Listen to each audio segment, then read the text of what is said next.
Well, the Department of Corrections should look closely at where are the best opportunities to save money. TAMS is relatively small. We have other maximum security capabilities in the state, it's a long way from Chicago, and we think we can manage to save some money there. Just a couple things to that. I would add just a couple things to that on TAMS. Michael, why don't you come over here where you got all these mics?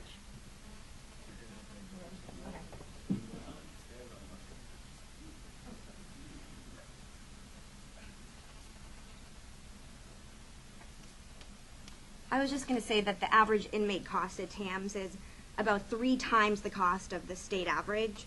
So I think that's sort of a very key part of this whole exercise for us, obviously. And also, it's located within 40 miles of 2 other facilities, which creates opportunities to transfer staff as well. So.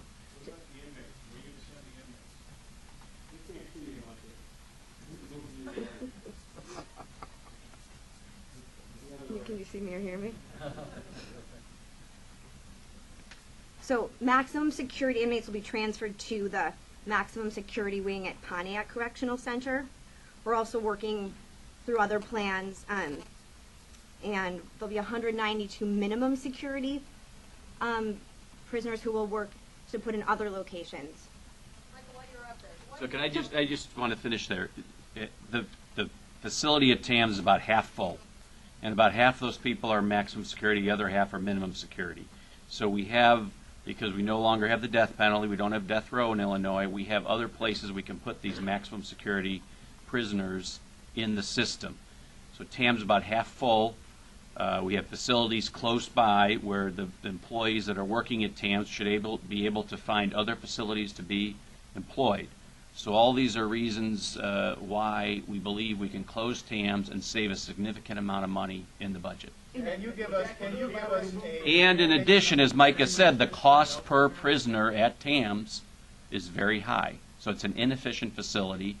And what will we do with these facilities? Well, we're always looking for ways to see, there's private operators out there that want to buy prisons. We could maybe sell the prison at some point in time. So there's ways that we can take these assets and make them valuable to the state. And David, when the governor says he wants to reduce spending by 9% in every department, show us where that happens. He said in most agencies. So, for example, in education, the governor believes jobs follow brain power. So we have slightly increased the budget there. Well, what about the other departments where he said he wants to cut 9%? Where do we see that? You got to look through the thing agency by agency and see where there's cuts. And so you can see in some of the areas that we're closing, juvenile justice, Department of Corrections, all these places, the goal was 9%. Did we hit the goal everywhere? We didn't hit the goal everywhere. But a lot of places we did hit the goal, and part of doing that was looking at the facilities we have in the state and being more efficient. And as you That's what we're doing. From spending, give us the casualty count on employees. How many state employees will lose their jobs between now and the implementation of this budget? Well, that's certainly a hard number to say. The closures affect about 2,300 employees. Some of these people will perhaps be laid off. Some there'll be attrition. Some will move to other facilities. That level of detail becomes clearer as you get closer to the facility closure and when we go to COGFA to present testimony on the plan for the closure. And this will save about $100 million, so this is significant money. Jack, can you elaborate on what Jerry started to say before about the framework he laid out on the Medicaid stuff? You gathered correctly at the report that you're not going to go in any great detail beyond that framework in what the conversation was tomorrow. You're going to lay out these are the areas you're not going to get more specific at this point. I think the framework that Jerry showed and that we had in the PowerPoint here is significant because every one of those areas, you'll have providers throughout the state, they're going to stand up and scream, you're going to cut my budget. So it is significant. But as Jerry said, every one of those things has a mandate in state law. And not all of them are federally required, but they have mandates in state law. So we got to go through each of them and work with the General Assembly to change those mandates. Now, Director Hamos is working with a group. Each of the caucuses have a legislator that's in the working group, and they're working with Director Hamos to look at all of the options. And we need to look at all those options because this is a significant amount of money, $2.7 billion. That's just what the deficit would be next year. We already have a $1.9 billion deficit. Something like, in the speech, the government mentioned something like proposing all through eligibility be lowered from 300% of poverty to 250. You're not going to get that detail from the speech. We will not get that detail in the speech. This will require legislation. It will require looking at different mandates. We have different things that are federally required. Some things are state required.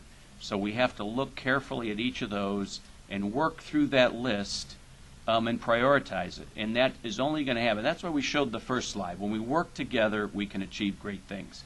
It's not everything just what the governor says. It's got to be the governor working with the General Assembly to decide what the priorities are and how we can address this significant issue of out-of-control spending that we're one of the only states. We've looked around to see what other states do, but this Section 25 allows spending in one year to be paid in another. And this isn't like the lapse period. You have another agency, you incur a bill in that year, it's got to be paid with that year's appropriation. That does not happen with Medicaid. That's what this Section 25 is. You don't pay it with that year's appropriation. You pay it with the next year's appropriation. And eventually you're going to have a whole year's spending that's from previous years or more. And that's what we need to address. Jack, on cutting down on, You guys, can we just do one question at a time? well, I have a call on somebody. Mike, back there.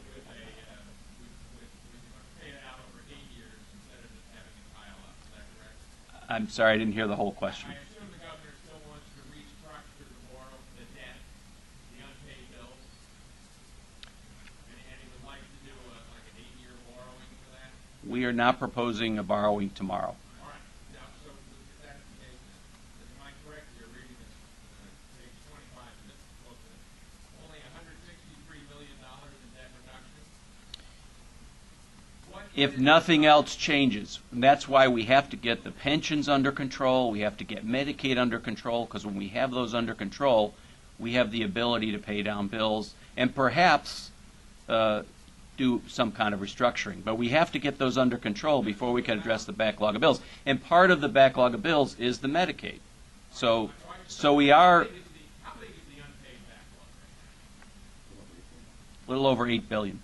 And this 163 assumes then that you don't change Medicaid, or it does assume